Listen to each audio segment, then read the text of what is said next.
রাশিয়ার ভয়ঙ্কর যুদ্ধক্ষেত্র থেকে বাঁচার আকুতি একদল বাংলাদেশের। লাখ টাকা বেতনে দেশটির সেনাবাহিনীর পরিচ্ছন্নতা কর্মী ও বাবুর্চির কাজের প্রলোভনে রাশিয়ায় পাঠানো হয় শতাধিক বাংলাদেশিকে, যারা বাধ্য হয়েছেন ইউক্রেন যুদ্ধে অংশ নিতে। সম্রাট হোসেনের রিপোর্ট, ছবি তুলেছেন জাহাঙ্গীর আলম রতন।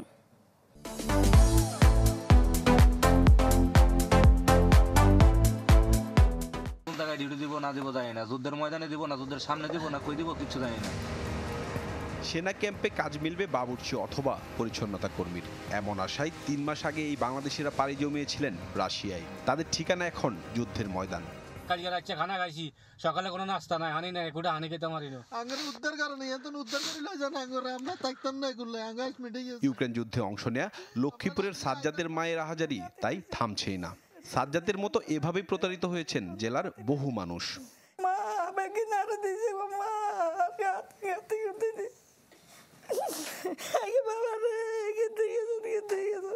আনার কোনো উপায় নেই, এরা যে এগ্রিমেন্টে সাইন করছে, এগ্রিমেন্টে 1 বছর ট্রেনিং এ না, তখন থেকে এরা চিৎকার শুরু করছে। তখন থেকে আমরা বলছি বারবার যে এদেরকে নিয়ে আসো, কত টাকা দিতে হবে আপনাদেরকে। যুদ্ধে যাইতে রাজি হোস।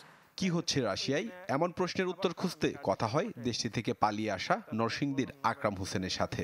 যুদ্ধে যদি যাইতে রাজি না হোস তাইলে আমার আর কল দিবি না, আর যদি রাজি হই আবার আইসা আবার বংশং করস তাইলে হয় আমি তোরে গুলি করে মাইরে বলবো, নয় তো কমান্ডারে বলবো গুলি করে মাইরে বলবো। ভুক্তভোগীদের তথ্যের ভিত্তিতে অনুসন্ধানের নামে চ্যানেল 24 জানা যায় কেউ উমরা ভিসায় সৌদি আরব হয়ে গিয়েছেন রাশিয়ায়, কেউ বা সরাসরি বিজনেস ভিসায়। অনেক খোঁজাখুঁজির পর তাদের পাঠিয়েছে এমন একটি রিক্রুটিং এজেন্সির সন্ধান মেলে। নাম এসপি গ্লোবাল রিসোর্স, ঠিকানা রাজধানীর বাড্ডা। তবে সেখানে গিয়ে পাওয়া যায়নি কাউকেই। এরপর আল সৌরভ ওভারসিজ নামে আরেক রিক্রুটিং এজেন্সির খোঁজ পাওয়া যায়। সেই প্রতিষ্ঠানের নিজের নামে কোনো চাহিদাপত্র না থাকলেও কার্যালয়ে দেদারসে চলছে জনশক্তি রপ্তানির প্রস্তুতি।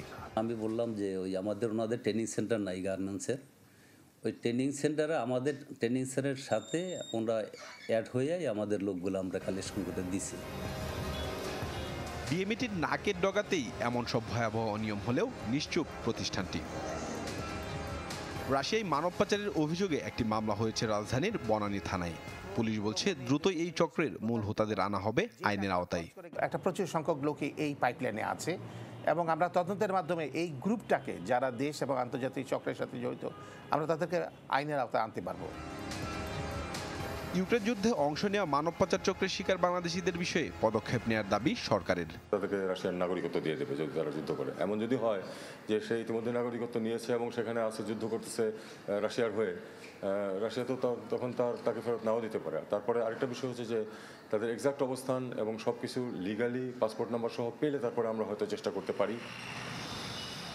বিএমইটির তথ্য বলছে গেল বছর কাজের খোঁজে রাশিয়ায় গেছেন 1000-এর বেশি বাংলাদেশি। পরিবার কোনো অভিযোগ না দায়ের করায় এখানকার আইন শৃঙ্খলা বাহিনী কিছুই জানেন না। সবশেষ এসব মানুষ বাধ্য হয়ে সেই যুদ্ধক্ষেত্রে জড়িয়ে কেউ আহত হচ্ছেন, কেউ বা নিহত হচ্ছেন। সম্রাট হোসেন, চ্যানেল 24, লক্ষ্মীপুর।